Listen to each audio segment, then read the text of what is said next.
The family photograph on the tablet screen was from last year's anniversary party, but where Elizabeth had stood smiling, there was only wall. That was me. I was standing right next to Henry. Someone took me out. With a shaking thumb, she tapped Daniel's contact and listened to the dial tone. Hey, Mom. I'm in the middle of something. Everything okay? No. There's a photo in the family album. I've been cut out of it. My face gone. Probably a glitch with the cloud sync. You know these apps compress images? This isn't compression. This is someone opening a file and deleting me. Look, I'll check when I can. But honestly, you might be overreacting. Elizabeth saved the evidence, her movements deliberate. She created a folder called Proof and locked it. Then she opened the album from the year Noah was born. A sick feeling spread through her stomach, 20 years of memories to examine. She scrolled through the file, and her fingers stopped on a birthday photo from 2015 that made her blood run cold. Instead of her own face, an older blonde woman smiled back, Jessica's mother. She swapped my face with her mother's. This wasn't an accident. It was a message. She called Henry into the kitchen, holding the tablet out with trembling hands. He squinted at the screen briefly, then shrugged, saying it was probably just a corrupted file. But Elizabeth knew otherwise. She called Jessica and asked her to come over right away. Jessica arrived within the hour, her smile tight and her eyes scanning the room. Jessica, I found the photos. You've been erasing me and replacing my face with your mother's. You're imagining things, Elizabeth. I have no idea what you're talking about. Mom, stop it. You're blowing this out of proportion. Jessica wouldn't do that. After Daniel escorted Jessica out, Elizabeth sat alone in the kitchen, her tablet cold in her hands. That evening, she searched the family cloud account, but every original had been replaced with edited versions. He doesn't believe me. I'm completely alone in this. She started a notebook, logging each tampered photo by date and description. Meticulous, quiet evidence. Days later, a message from Jessica landed in the family group chat, cheerful and ominous. I'm creating a special slideshow for Dad's 60th, a trip down memory lane with all our best photos. Bring tissues. A slideshow curated by her. She will erase me in front of everyone. Elizabeth walked to the wall calendar and traced the circled date of Henry's party. 60 years of his life, and I won't appear in a single image on that screen. That same evening, across town, Jessica positioned a laptop beside the projector, already selecting which images to display. On the morning of the party, Elizabeth sat in her car outside the venue, hands frozen on the wheel. She had nearly stayed home. I can't watch myself be deleted from my own life. But Henry would be heartbroken. The night before, she'd scrolled through Jessica's social media, a countdown to the family celebration, with selfies that carefully excluded her. His voice echoed in her memory. It's my 60th, please. I need you there. And so she had gotten out of the car, her heart a stone. Inside, the room buzzed with chatter and clinking glasses. Jessica stood by the projector, her smile as polished as the screen. Elizabeth found a corner table and clutched a glass of wine. No one approached her. Where is Daniel? He won't even look at me. She spotted him across the room, his back turned, deep in conversation. He had ignored her calls all week. Then the lights dimmed, and Jessica's voice announced the slideshow. The screen glowed with the title, Our Family Through the Years. The first image filled the screen, a Christmas portrait from years ago, the family clustered around the tree. Elizabeth was in it. But the next slide made her breath catch, a Thanksgiving dinner where her seat was empty, her face replaced by a vase of flowers. The screen now showed a group shot from a summer barbecue. Elizabeth's figure had been cropped out entirely, a seamless edit. Her fingers dug into the tablecloth, knuckles white. A murmur rippled through the guests. It's just a glitch. The cloud sometimes corrupts files. Technology, right? So unpredictable. Next slide. She planned every missing piece. This is a public execution. Across the room, 10-year-old Noah watched his grandmother's face crumble and his small hands tightened around his iPad. The slideshow marched on. Photo after photo, Elizabeth was carved out of her own history. But she did not cry. She would not give Jessica that victory. Not yet. A birthday party photo slid into view. Elizabeth's body was there, but her head had been replaced by Jessica's mother. She grafted her mother over me like a parasite. Daniel stared at his plate, refusing to look at the screen or his mother. And here we are at the family reunion. Such wonderful memories. On the screen, her figure had been replaced by a decorative shrub, a cruel and careful edit. Not a single photo left untouched. She planned this for months. He shifted in his seat, jaw tight, but offered no defense. Oh, the beach trip. Look at little Noah building sandcastles. The slideshow continued. Elizabeth was painted out of her own life, stroke by digital stroke. This isn't an accident. She's erasing my entire existence. The slideshow ended with a lake house portrait.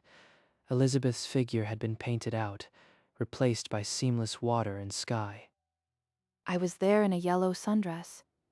She erased me like a smudge, but I remember the real photo, the one where Jessica was drunk and screaming at Daniel. Jessica rose, champagne flute in hand, and the room fell silent. Her smile was radiant, victorious. To our wonderful family, every memory, every face, may we always treasure what we have. Elizabeth did not drink. Her glass sat untouched as applause broke around her. She found Noah's eyes across the room. His small face was crumpled with confusion, his iPad clutched tightly. Not now, sweet boy. I can't break here. She rose slowly, her back straight, and walked toward the exit without a word. No one stopped her. The projector looped back to the title card, a cheerful font mocking 2 decades of erasure. In the hallway, out of sight, she let her hands tremble. But she did not cry. Not yet. She ducked into the women's restroom and pressed her forehead against the cold tile. The mirror returned a ghost. From inside a stall, she heard 2 guests reapply their lipstick, their voices careless and cutting. Those pictures were bizarre, like the software just deleted her. I thought the slideshow was cursed. Elizabeth slipped through the back door and onto the empty porch. The night air bit her skin. I am the invisible woman, a stranger in my own family. Her tears came then, silent and scalding, carving tracks through her makeup. No one was watching. Liz, what are you doing out here? The cold will make you sick. I'm fine. Just needed air. Go back to your guests, Henry. He lingered, confused, but she turned her face away and did not explain. The door clicked shut behind him. The music swelled inside, and she was alone again with the ache of being unwritten. She waited until the parking lot was deserted, then drove home through streets made foreign by the ache in her chest. The house greeted her with a hollow silence. She didn't flip a switch. The darkness felt like protection. She sank onto the sofa, still in her teal dress, the fabric stiff with other people's laughter. They're still there, clinking glasses and smiling at my absence. No one even looked for me. She fumbled for a tissue from the box on the coffee table, her hands clumsy with grief. Then the tears she'd barricaded for hours broke free, wrenching sobs that doubled her over. 20 years of being a mother, a wife, a presence, all deleted as though I were a mistake. She cried until her ribs ached, the weight of 2 decades of stolen images crushing her from within. A sound cut through the silence, the doorbell, a delicate chime she hadn't heard in years. Through the frosted glass, a small shadow shifted. The chime came again, more insistent. She pulled the door open to find Noah shivering slightly, his iPad clutched like a shield. Grandma, I saw what Mom did. I have something to show you. He led her to the porch swing and sat beside her, the night air wrapping around them. I copied all the real ones to my iPad 2 years ago. Because I like your smile and I didn't want to lose it. He tapped a folder on the screen, and the words Real Grandma appeared over a sea of thumbnails. Inside were 847 photos, every original untouched by Jessica's hands. Look, here's Thanksgiving. She was yelling at Dad. I remember because I hid under the table. A child saved me. The one person I never expected became my witness. She stared at the images, the 2 decades of her life she thought were lost forever. The balance of power shifted. Jessica's perfect narrative had one flaw, a child who backed up love. With trembling fingers, she scrolled through the images, her smile returning in every frame. She stopped at the Thanksgiving photo, the one where Jessica's face was twisted in rage, her finger pointed at Daniel. I remember that night. She was yelling so loud. Why didn't you tell me earlier? All this time, and you kept it to yourself. I was scared.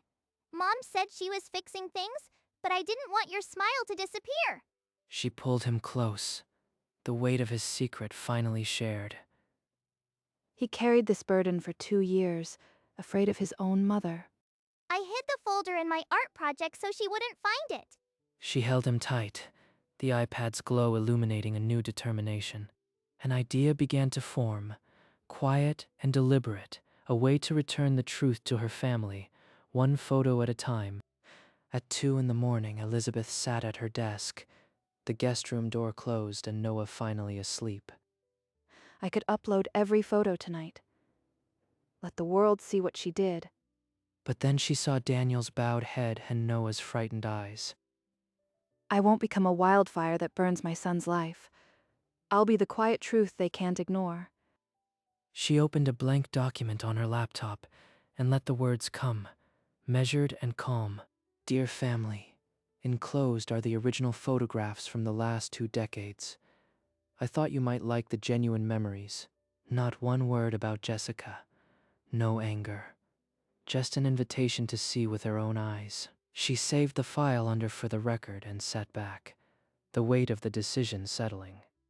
A hardcover photo book for every family member. Silent witnesses that restore the truth. By dawn, the plan was set in stone. The originals would be printed, bound, and mailed with a single page of quiet grace. She transferred the 847 images to a USB drive, the folder renamed simply Originals. At the local print shop, she watched the first book emerge, hardcover, linen-bound, her smile true on the glossy pages. Elizabeth carried a cardboard box back to her car, the weight of truth surprisingly light. 847 proofs. Not one word of accusation. Just a mirror. In her dining room, brown paper and twine covered the table. She folded the letter into each package. She read the final copy aloud. I discovered these photographs and thought you might appreciate the unedited moments. The Thanksgiving photo, the one with Jessica's public collapse, sat prominently in the center spread. She addressed the labels in her neatest cursive. Daniel and Jessica, Henry's sister Margaret, the cousins in Vermont. Once these go out, there's no taking it back. But silence has already cost me too much. By the time the sun set, a stack of identical brown packages lined her hallway, each one a quiet grenade. The next morning, Elizabeth loaded the 9 packages into her car and drove to the post office. She handed them to the clerk one by one, watching each disappear into the canvas cart.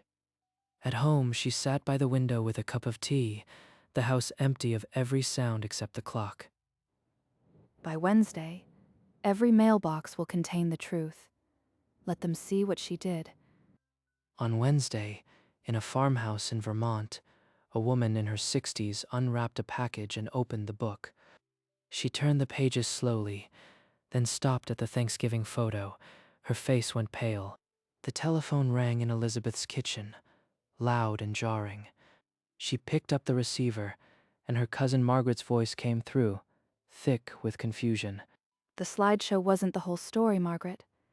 I thought you'd want the truth. A long silence, then a whispered apology. Elizabeth set the phone down. The truth was beginning its slow march. At the Reeves house, Daniel found the brown package on the kitchen counter and tore it open. He flipped through the pages, then stopped at the Thanksgiving photo, his face drained of color. She lied. All those glitches, it was her, surgically removing my mother. Jessica, get in here. You edited her out of our lives. You plastered your own mother over her face. I was fixing the album. She never dressed right or smiled properly. He thrust the book toward her, the damning page open. This is the fix? The night you ruined Thanksgiving? You're not a photographer. You're a forger. She reached for the book, but he pulled it back and slammed it onto the counter. The sound split something deeper than wood. Jessica's armor cracked, and for the first time she had no words. Daniel walked out of the kitchen and didn't look back. Behind him, Jessica's silence was louder than any confession. That night, in his office, he sat staring at the Thanksgiving photo until the screen dimmed. A message from a cousin lit up Elizabeth's phone. "I can't believe she did this. We're so sorry." Across town, Jessica deleted her social media accounts one by one, the curated perfection vanishing. That afternoon, Noah appeared at Elizabeth's door with a duffel bag and his iPad clutched under his arm. Dad said it was okay. I'd rather be here with the real smiles. You shouldn't have to carry all this, sweet boy. None of it was your weight to bear. By Friday, 4 more family members had called, each one a new thread in the unraveling truth. In his office, Daniel traced the edge of the Thanksgiving photo but didn't call. Not yet. The truth was out now. Jessica's erasure campaign crumbled under the weight of 847 real smiles. An evening knock brought Daniel to her door. She led him to the porch swing, 2 mugs of coffee steaming between them. She confessed everything, Mom. The editing, the replacements, the slideshow. She wanted her mother in every frame instead of you. I should have believed you. I let her gaslight you and I did nothing. He finally said it. The words I've needed to hear for months. I'm looking into a separation. Noah needs stability, and I need to see clearly. You make the best decision for you and Noah. That's all I've ever wanted. On the coffee table inside, a draft of a separation agreement lay beside an unsigned pen. Not revenge. Just the quiet return of the truth. And now, a chance to rebuild. They sat in silence as the spring sky darkened, the old swing creaking a rhythm of years. Jessica's digital war had failed. The bonds she tried to sever were mending, one honest word at a time. By early spring, Daniel filed the separation papers. A moving truck idled outside his house on a gray morning. Inside her own living room, Elizabeth climbed a small stool and pressed a framed photograph against her chest. It was the original from Noah's folder, a porch swing afternoon, both of them grinning without a care. No one can edit this away. Not ever again. Jessica carried the last of her suitcases to the rental car, the trunk closing with a hollow finality. Elizabeth hammered the nail carefully, then centered the frame above the mantelpiece. Real smiles. Real memories. My grandson gave me back my place. She stepped down and looked at the wall, the first authentic family photo to hang in months. At the Reeves house, a for sale sign swayed in the breeze, the rooms hollowed of her presence. Elizabeth made a pot of tea and waited for Noah's school bus, the truth victorious in its quietness. The school bus grumbled to a stop outside. Noah burst through the front door, his backpack skidding across the floor. Grandma! I got 100 on my science test. That's my brilliant grandson. He pulled out his iPad and aimed it at her, the same device that had guarded her smile for years. Say cheese, Grandma! I made a new one for the real album. She laughed, a sound she hadn't heard from herself in months, and the shutter clicked. Noah turned the screen around. There she was, genuine and unaltered, in a simple kitchen moment. See? This is how a real smile looks. Nobody can take this one. He's right. Not all wounds close with a scar, some close with a photograph.